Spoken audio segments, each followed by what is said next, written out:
El propio átomo, ese bloque básico en la edificación de todo lo que vemos, sentimos u olemos, se mantiene unido debido a la fuerza eléctrica. Y esa atadura entre el electrón y el átomo tiene un determinado voltaje.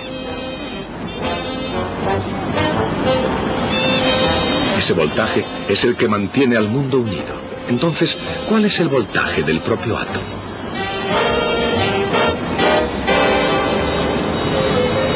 En cada átomo, la fuerza eléctrica une electrones cargados negativamente a un núcleo positivo. El núcleo es tan pequeño que se puede considerar como una carga puntual positiva, incluso aunque realmente se componga de neutrones sin carga resultante y de protones con carga positiva.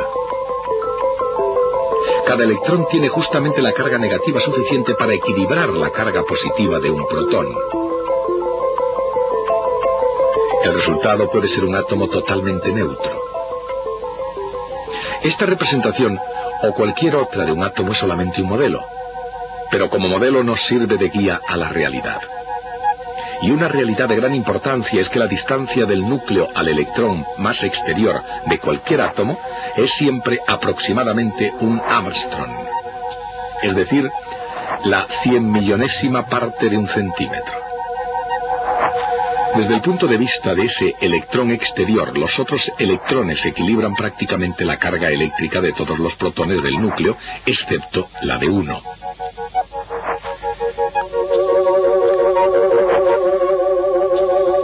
De tal modo que el electrón más exterior detecta aproximadamente el campo eléctrico y el potencial eléctrico debido a un protón, situado a un Armstrong de distancia.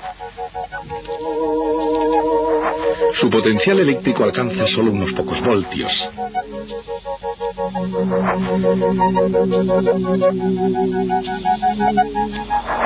Y al ser su carga negativa, también lo es su energía potencial, medida convenientemente en unas unidades llamadas electronvoltios. Esos pocos electronvoltios, menos una pequeña energía cinética, es lo que hay que vencer para desprender un electrón de un átomo. La corriente eléctrica es un desplazamiento de cargas eléctricas a través de un conducto sólido, líquido o gaseoso. Al conectar una batería a un circuito eléctrico, la diferencia de potencial entre los electrodos libera electrones que se mueven desde el punto de menor potencial hasta el de mayor potencial, generando una corriente eléctrica. Los electrones son acelerados por la diferencia de potencial entre electrodos y colisionan con otros electrones y con los átomos del conductor, provocando que la carga eléctrica se desplace a gran velocidad, al tiempo que los electrones pierden energía en forma de calor. Si la corriente que pasa por el circuito eléctrico se desplaza siempre en el mismo sentido, se denomina corriente continua. La corriente eléctrica es un desplazamiento de cargas eléctricas a través de un conducto sólido, líquido o gaseoso. Al conectar un generador a un circuito eléctrico, la diferencia de potencial entre los electrodos libera electrones que se mueven desde el punto de menor potencial hasta el de mayor potencial, generando corriente eléctrica. Si la corriente eléctrica generada se desplaza alternativamente en uno y otro sentido del circuito eléctrico, recibe el nombre de corriente alterna. Cuando esta corriente encuentra una resistencia, como en una bombilla, los electrones desprenden calor calentando el filamento hasta la incandescencia. Un generador eléctrico es un dispositivo que transforma la energía mecánica en energía eléctrica. Dado que la corriente eléctrica se produce por un movimiento de electrones, el generador eléctrico se sirve de un campo magnético para producir este movimiento. Al girar una bobina conductora entre los polos de un imán, se produce una variación en el flujo del campo magnético, generando una fuerza electromotriz capaz de originar corriente eléctrica alterna. Un generador como este recibe el nombre de alternador. Al contrario que el generador, el motor eléctrico transforma la energía eléctrica en energía mecánica.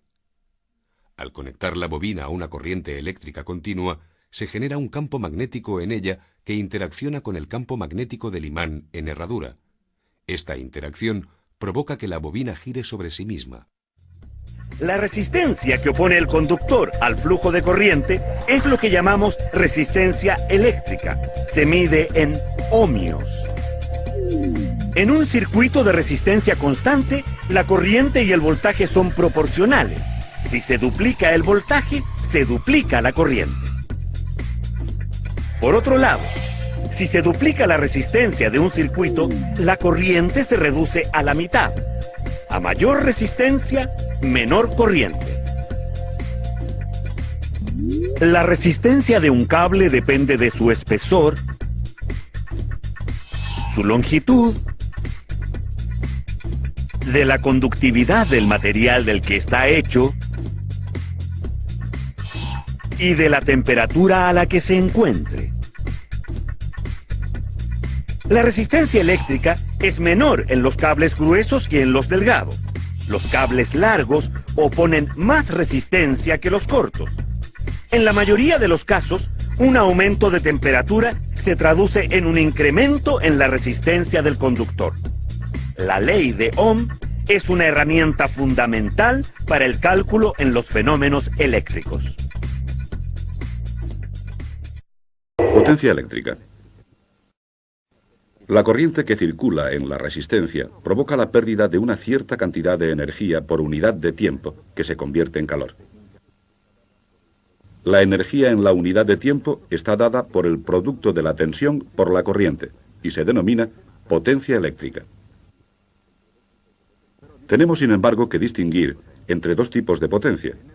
La energía transformada en trabajo será una potencia útil. La perdida en calor será una potencia disipada. La unidad de medida de la potencia eléctrica es el vatio y el símbolo es W mayúscula. El vatio define la potencia útil, es decir, la capacidad de producir trabajo en la unidad de tiempo por parte del aparato. Un motor de arranque producirá energía mecánica, una lámpara energía luminosa.